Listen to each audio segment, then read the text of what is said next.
Hello stream, I accidentally reset the game, so we're gonna have to go from the beginning. We're already at the beginning, so it doesn't really matter.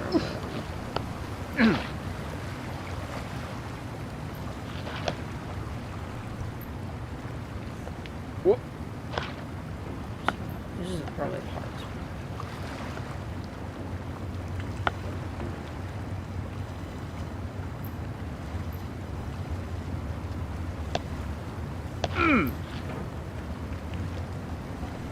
Whoop. This is actually kind of hard.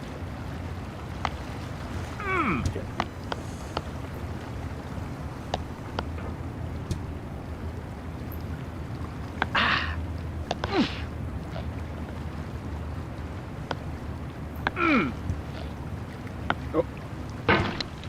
This is actually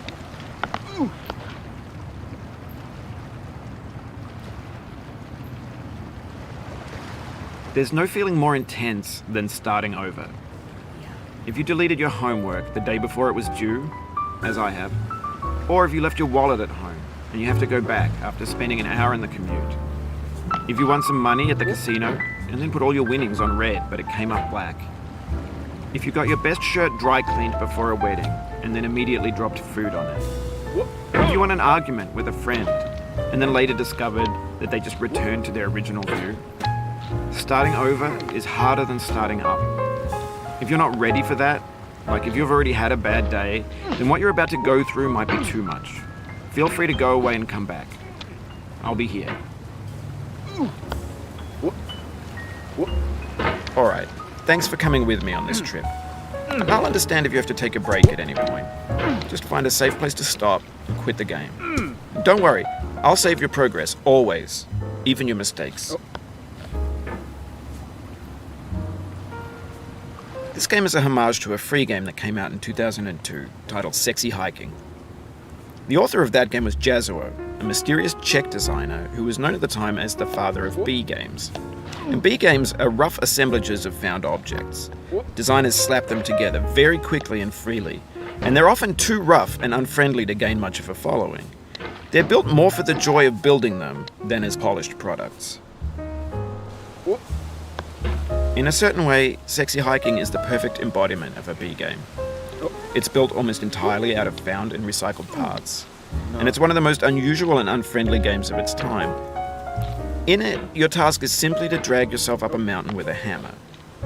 And that act of climbing, in the digital world or in real life, has certain essential properties that give the game its flavor. No amount of forward progress is guaranteed. Some cliffs are too sheer or too slippery. And the player is constantly, unremittingly in danger of falling and losing everything.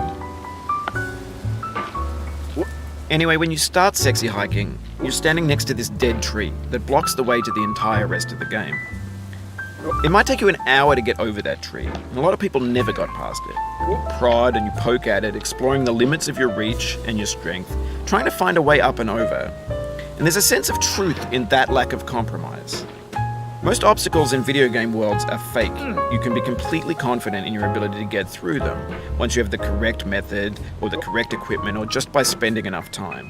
In that sense, every pixelated obstacle in Sexy Hiking is real.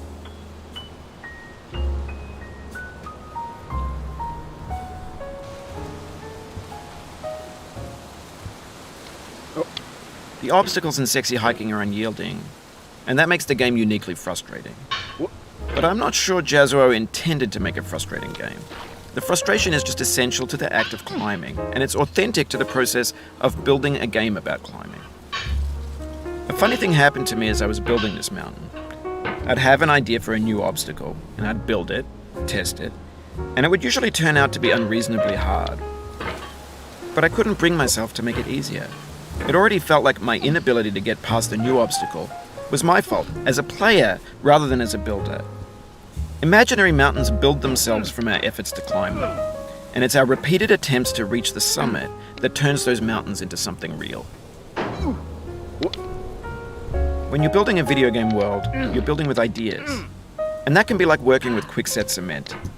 You mold your ideas into a certain shape that can be played with, and in the process of playing with them, they begin to harden and set until they're immutable, like rock. And at that point, you can't change the world. Not without breaking it into pieces and starting fresh with new ideas.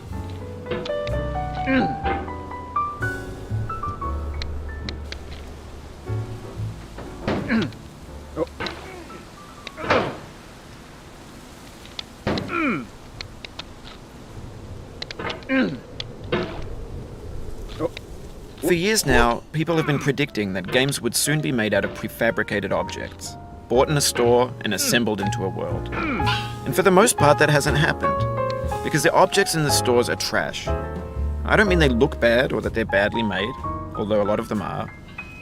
I mean they're trash in the way that food becomes trash as soon as you put it in the sink. Things are made to be consumed and used in a certain context, and once the moment is gone, they transform into garbage. In the context of technology, those moments pass by in seconds. Over time, we've poured more and more refuse into this vast digital landfill that we call the internet. It now vastly outnumbers and outweighs the things that are fresh and untainted and unused. When everything around us is cultural trash, trash becomes the new medium, the lingua franca of the digital age. And you can build culture out of trash. But only trash culture. B games, B movies, B music, B philosophy. Maybe this is what digital culture is.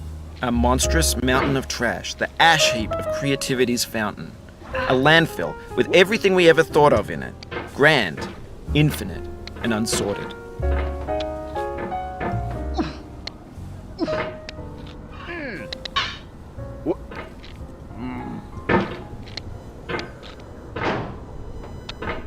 This is...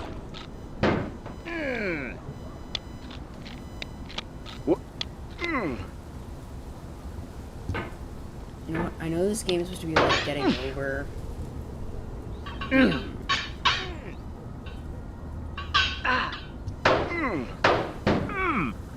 like, getting over it.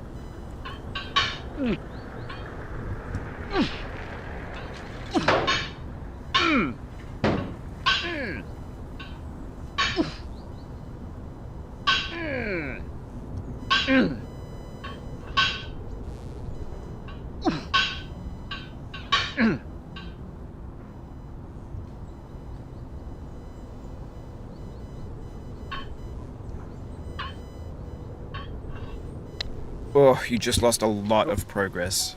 That's a deep frustration, a real punch in the gut. Yeah, it is a real punch in the gut.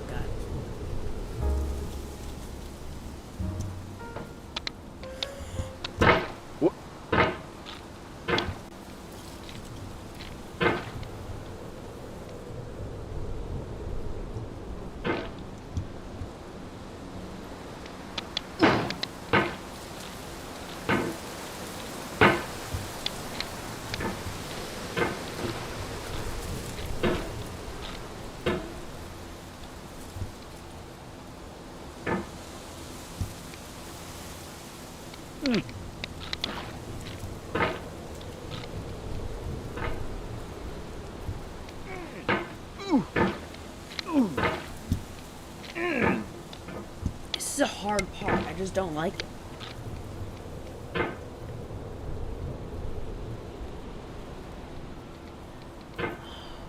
This is annoying. It's not like it's hard. It's just...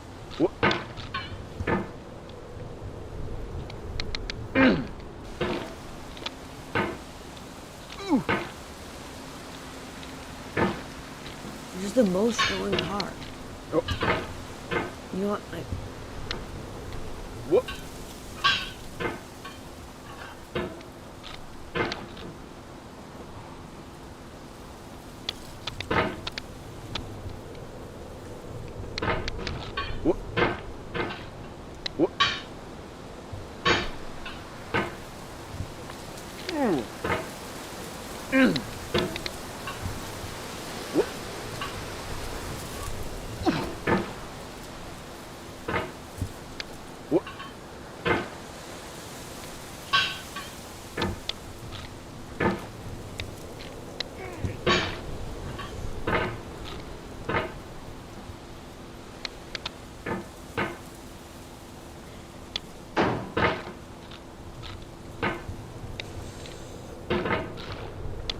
Oh my god, this game.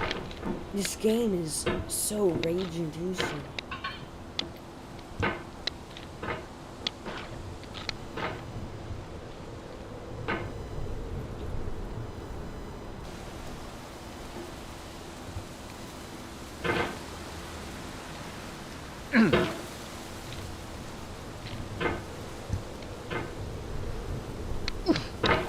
You've done this part before. You know it's possible. Just do what you did the first time.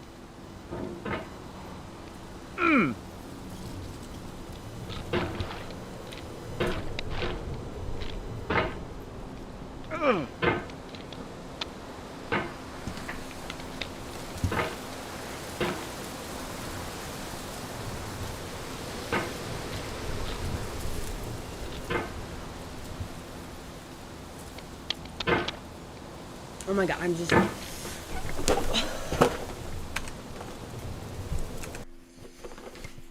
don't like this game. I'll give it a try tomorrow.